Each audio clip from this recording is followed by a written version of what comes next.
এজন সাধাৰণ হৈও অসাধাৰণ মানুহ, বিৰল ব্যতিক্ৰমী এজন মানুহৰ কথা। বাতৰিটো এনেকৈও আৰম্ভ হ'ব পাৰিলেহেঁতেন, বা এনেকৈ আৰম্ভ হ'লেও কথা নাছিল। কাহিনীটোৰ আৰম্ভণি এইখনৰ পৰা, এখন সাধাৰণ দুচকীয়া বাহন। এই বাহনখনক কেন্দ্ৰ কৰি চলি থাকে ৫জনীয়া এটা পৰিয়ালৰ জীৱন। মূল ব্যক্তি এইজন। এক অসাধাৰণ জীৱনৰ আদৰ্শ দেখুৱাইছে মানুহজনে। ১৫ বছৰে কৰি আহিছে আপুনি মই কৰিব নোৱাৰা বিৰল কাম। পেছাত তেওঁ চানাৰ বেপাৰী। এই দুচকীয়াখনত ওলাই যায়, দোকানে দোকানে বিক্ৰী কৰে চানা। ঘৰত পত্নী কন্যাই প্ৰস্তুত কৰে এই বাদাম চানা। এইখিনিলৈকে কথাখিনি সাধাৰণ, কিন্তু অসাধাৰণত্ব এইখিনিৰ পৰা।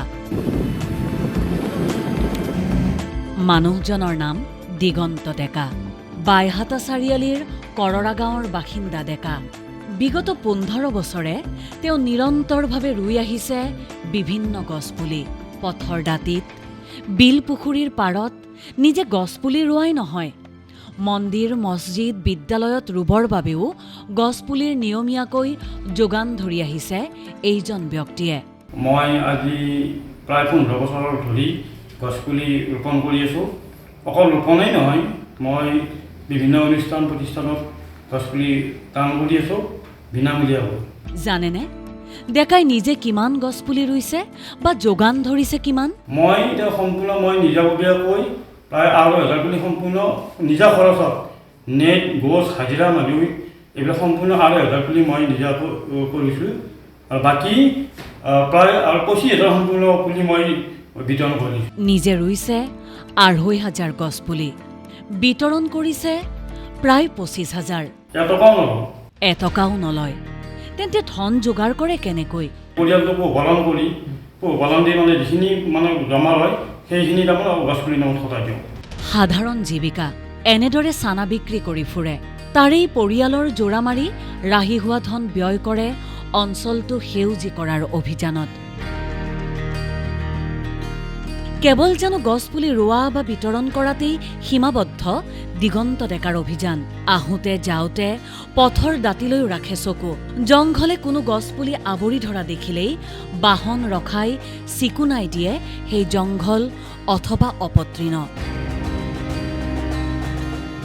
সিদিনা ৫ জুনৰ বিশ্ব পৰিৱেশ দিৱসতো গছপুলি ৰুলে গৈ ৫খনকৈ বিদ্যালয়ত। কেৱল দিগন্ত ডেকাই নহয়, তেওঁৰ ৩ জীয়ৰীও এতিয়া সেউজী প্ৰেমত বন্দী। পিতৃৰ অভিযান সফল কৰাৰ বাবে ঘৰত আপডাল কৰে বিভিন্ন জাতৰ পুলি।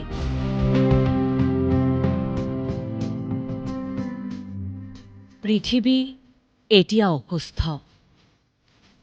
মানুহৰ কৃতকৰ্মৰ বাবে প্ৰদূষিত পৃথিৱীত প্ৰখৰ গৰমত শুকাইছে ধৰণী। তাৰ মাজত একোজন দিগন্ত ডেকাৰ এনে কামেই আমাক যোগাই আছে জীয়াই থকাৰ অম্লজান। ব্যুৰ' ইনপুটৰ সহযোগত নিউজ ডেস্ক ৰিপৰ্ট, দেশ টুডে।